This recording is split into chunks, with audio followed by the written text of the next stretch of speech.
it is time for another story time.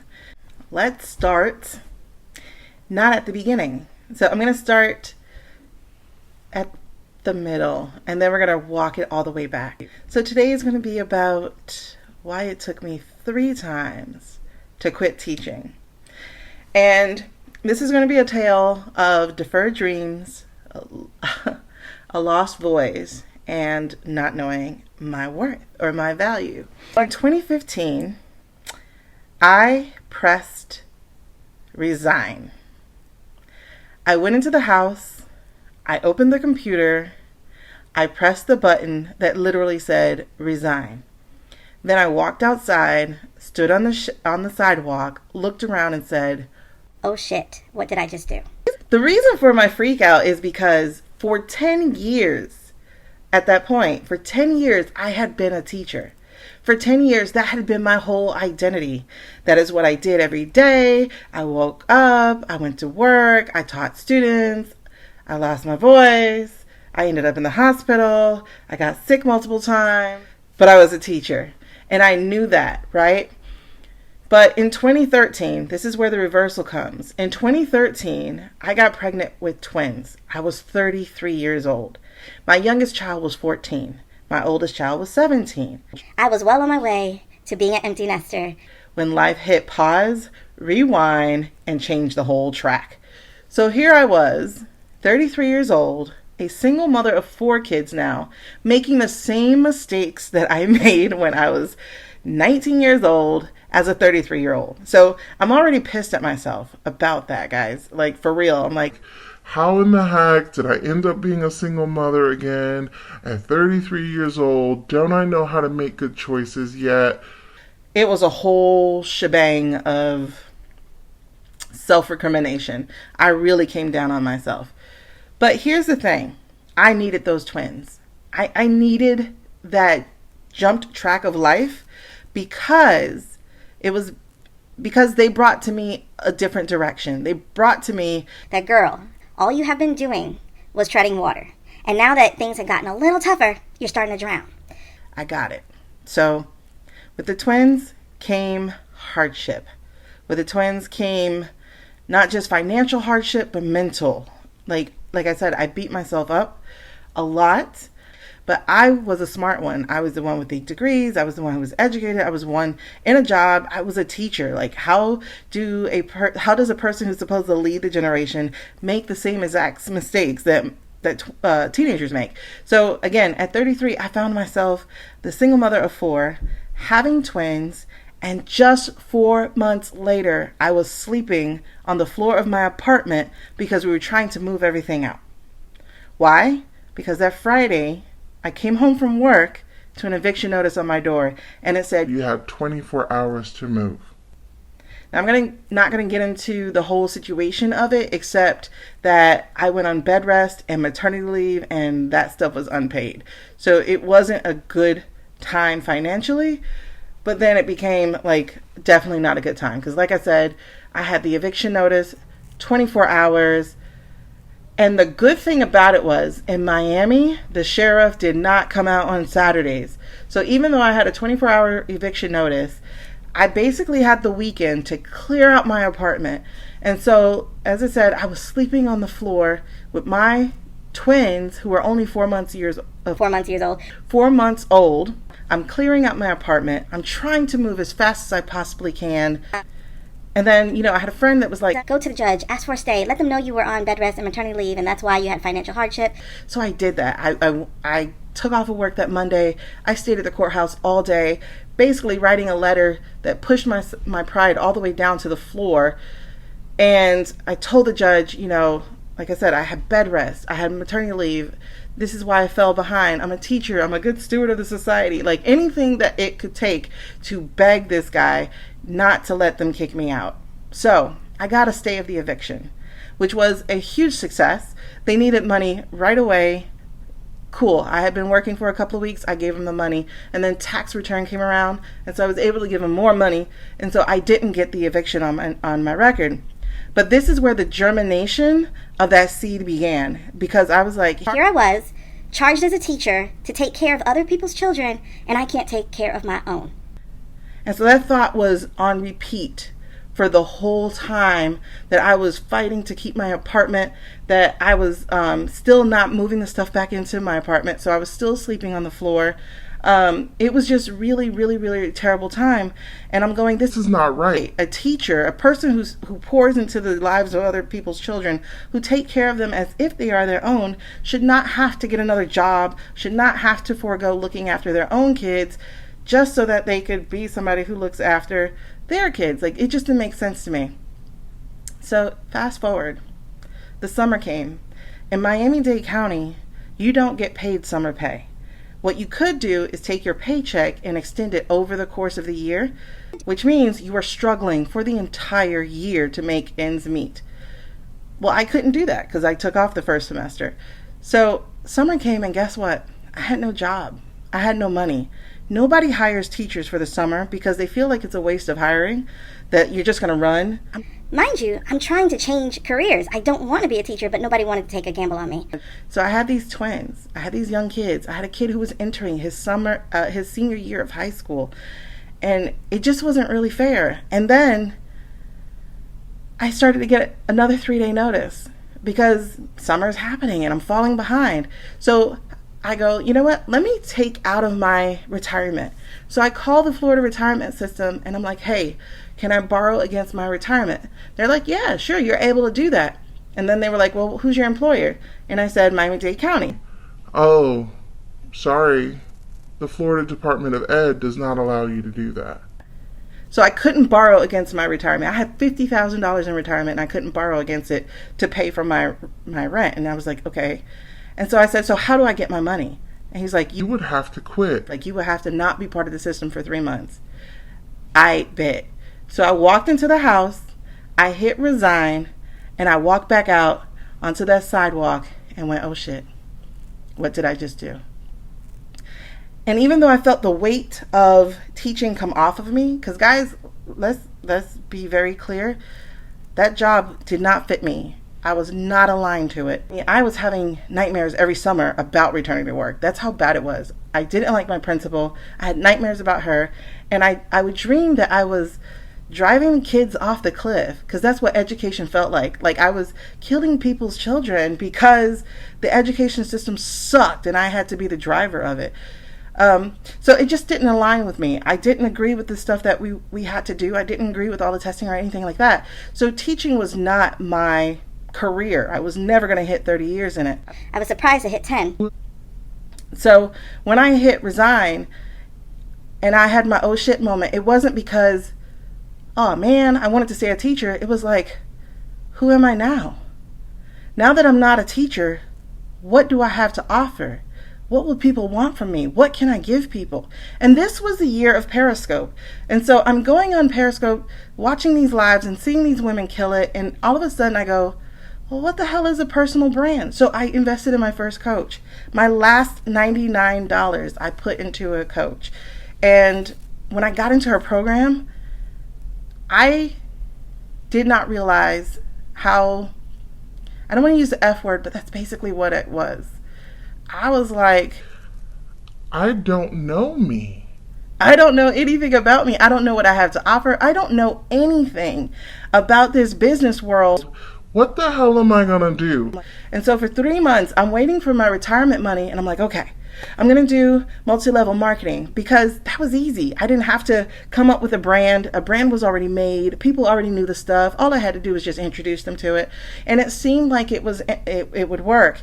But the more I was in multi-level marketing and the more I was on live stream, I was like, I want to be personal branded. I want to be somebody who is separate of this thing. I don't want to have these rules of what I can post and what I can say and all this kind of stuff. Like, it was so restricting. And one thing I don't do is I'm a rule breaker. Like, I don't like them. But multi-level marketing was easy. And I landed into LuLaRoe, and that's where I got my live stream experience. And it was all good, you know. But something terrible happened. Somebody stole my money, somebody in my family. They took my money and left me with just the $5,000 that I invested in LuLaRoe. And so LuLaRoe was able to, the clothing company, I was able to stay afloat with it because it was a tangible product. I can sell it. It was fine. But the whole time I'm having a crisis because I'm not LuLaRoe. I'm Shaniqua. But who is Shaniqua? I had no idea who I was. And so that summer, the very next summer, I'm taking a car up to Georgia to accept a job as a teacher. It was against everything I wanted. But I needed a move. I needed a new place. And I walked back into teaching because it was what I knew. And I told myself, this is going to be temporary. You know, this is just going to get me there.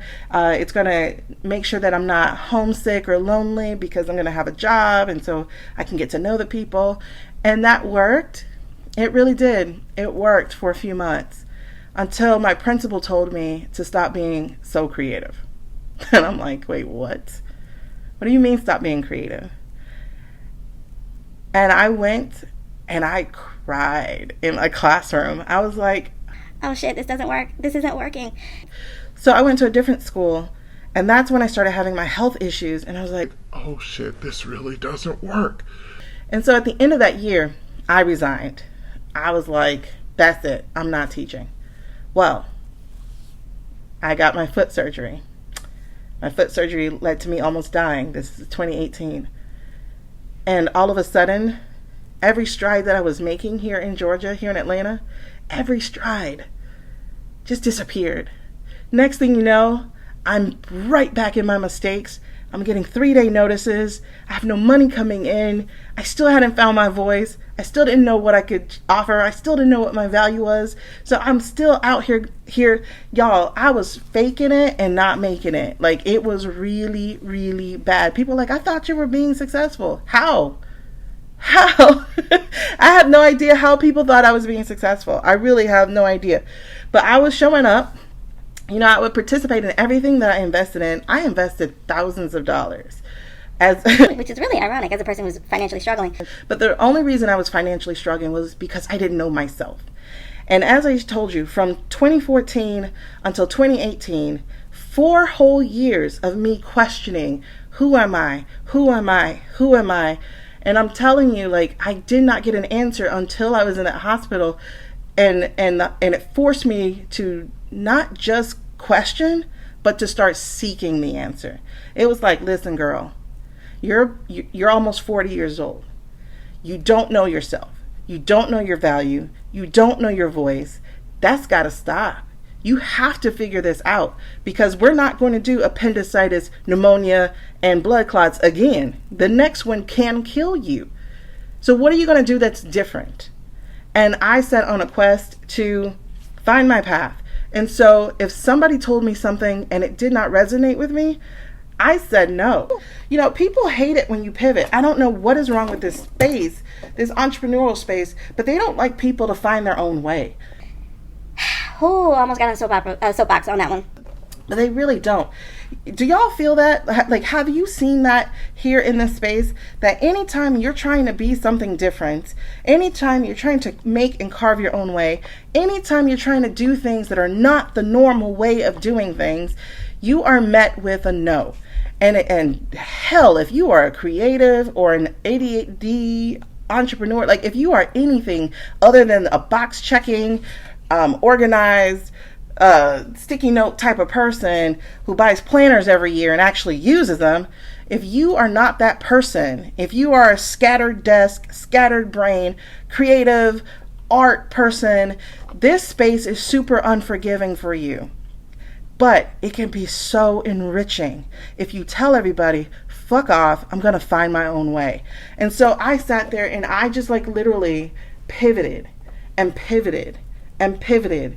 I'm like, okay, this isn't it. This isn't it. This isn't it. And I just kept doing that until I went with my soul and my spirit and my mind and my heart, until all that stuff was aligned and said, girl, you are who you are.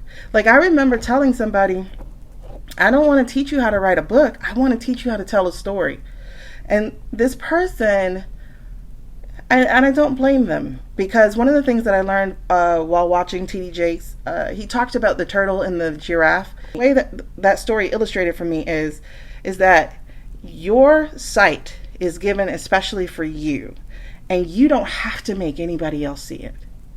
All you have to do is tell your stories, show up the way that you can, and really live your life. Like, people ask me, like, they're like, How did you find your story? How did you find your voice? How did you find your path? I literally had to do what I tell everybody to do. Walk back to move forward. I thought my story was being sexually assaulted. I thought that was it. Because until I almost died, that was it.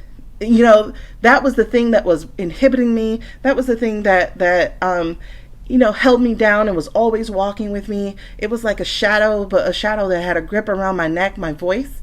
I used to have nightmares about my voice being stolen. And I thought it was because of that moment on that bed back in 1995. But when I almost died in 2018, I realized that that was my story. My story was that I was stagnant because I didn't know my own worth. My story was that I didn't have value in me. All the way back to hitting resign in 2015 and standing on that sidewalk going, shit, now what? Who am I? What do I have to offer? It was again because I didn't know my value and I didn't know my worth. So my story was about not walking in my purpose and not fully appreciating and using my gifts and talents. My story was about not showing up for me. Because when I sat there in that hospital going, what's my voice? I was really saying, I'm not trying to be like you. I might take your class, but that's so I can learn the rudimentary things, but I don't want to sound like you. I don't want to show up like you. I don't want to do anything like you except know the system. Like, what's the system? Because when you know the rules, you can break them. As I said, we were facing eviction at the end of the year of 2018. And so I walked back into teaching because it was the one thing that I knew. It's the one thing that I thought I knew. I didn't understand how much bigger my gift was than the classroom. And so when I walked back in that classroom, I knew I made a mistake right away. But I had to take care of my children. What I didn't understand was sacrificing myself, sacrificing my health, sacrificing my sanity, and sacrificing my purpose. That did not serve my children. That did not take care of my children. So through 2019, I was still struggling financially because that is where literally God was going to get my attention. In that struggle, in the financial struggle. Because it was like, girl, do you want to continue doing this?